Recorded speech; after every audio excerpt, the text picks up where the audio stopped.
His Excellency Recep Tayyip Erdogan, His Excellency Flex Tishakeri, Chairperson of African Union, His Excellency Musa Faki Mohammed, Chairperson of African Union Commission,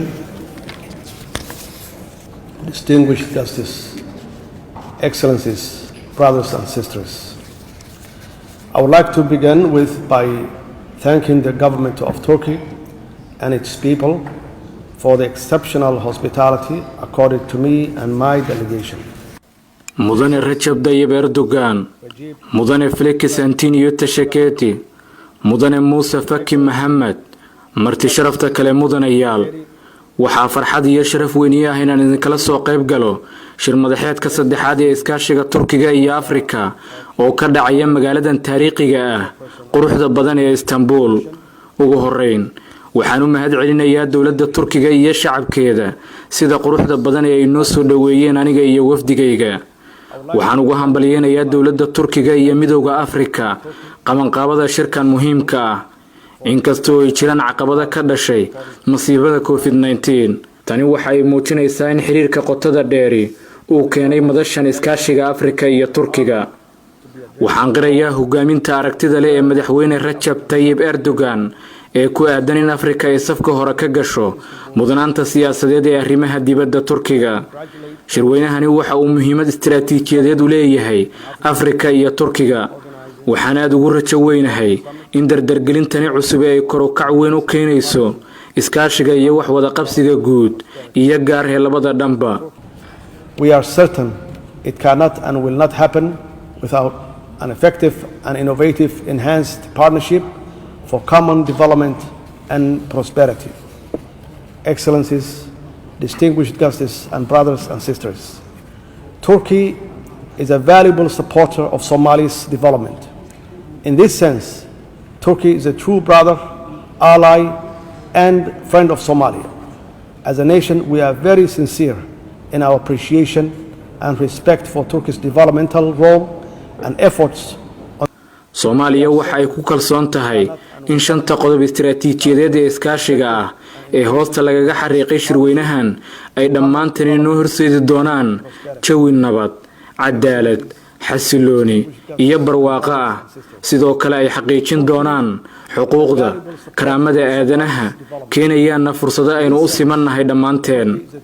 dhinaca kale waxaan soo dhaweynayaa dadaalka hoggaanka midowga Afrika ee lagu raadinayo xoojinta xiriirka caalamiga ah ee dhinacyada badan si aynu u joogtayno una xoojino horumarka aan ka xaqiijinay soo afjaridda kala qaybsanaanta dhinaca waqooyi ee caalamka.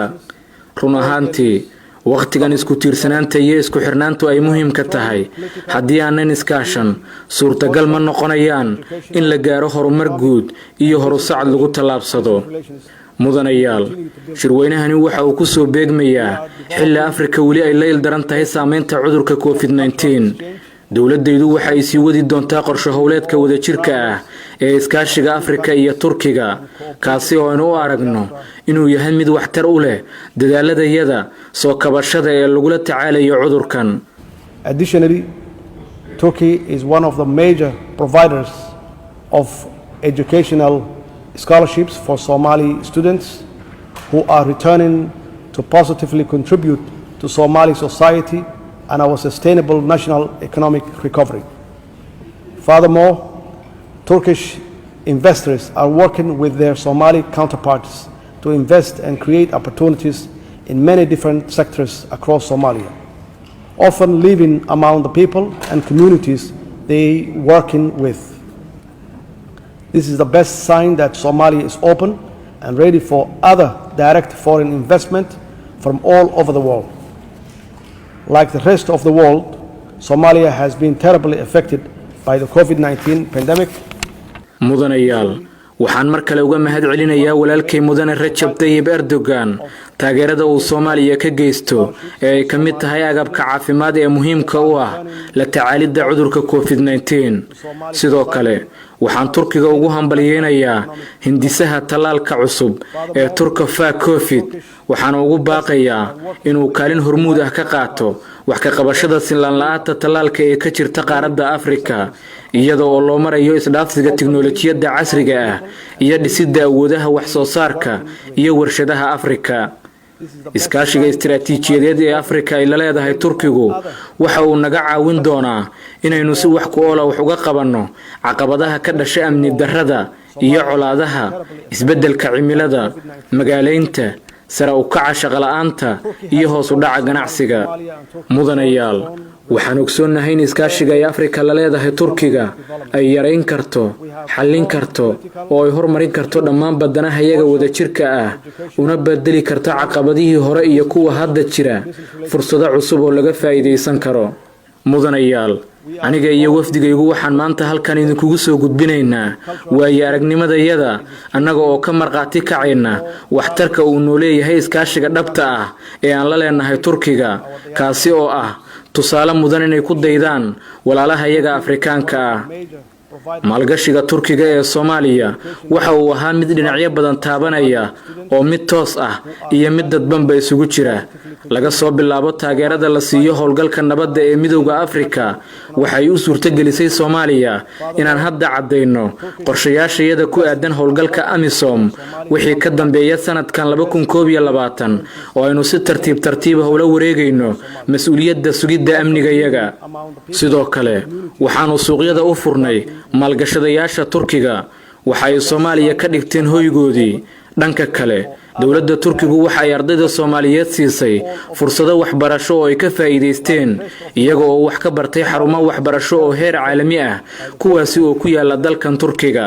ardaydaasi markii ay waxbarashadooda soo dhameysteen intooda badani hadda waa shaqaale dawladeed macallimiin dhaqaatiir caafimaad iyaga oo dhammaantood door muhiim ah ka ciyaaraya xoojinta yoolasheena horumarka waara iyo dawlad dhiska Soomaaliya.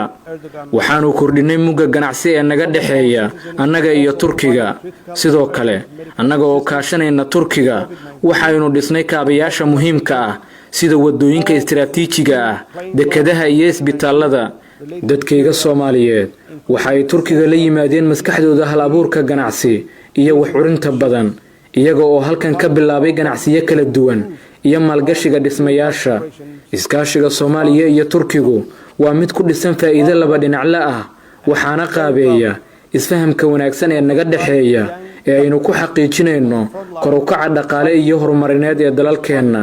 dawladda federaalka Soomaaliya waxa ka go'an inay sii xoojiso xiriirka xooggan ee aynu la leenahay dawladda iyo shacabkan walaalaha nahay ee Turkiga si aynu u wada gaarno xaqiijinta himilooyinka ka dhashay shirweynaha saddexaad ee iskaashiga Turkiga iyo Afrika oo si weyn diiradda u saaraya abuuridda jawi horumar guud oo dhan walba ah si waafaqsan qorshaha horumarinta qaranka Soomaaliya iyo ajendaha Midowga Afrika ee sanadka 2063.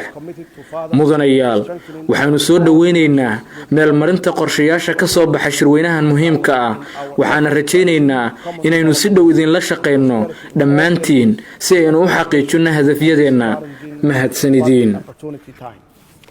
The Somali government is also committed to working bilaterally and multilaterally to achieve the aspiration of the third Turkey-African partnership, which is very much focused on creating an environment for common development for all sides in line with Somali's National Development Plan and the African Union Agenda 2063.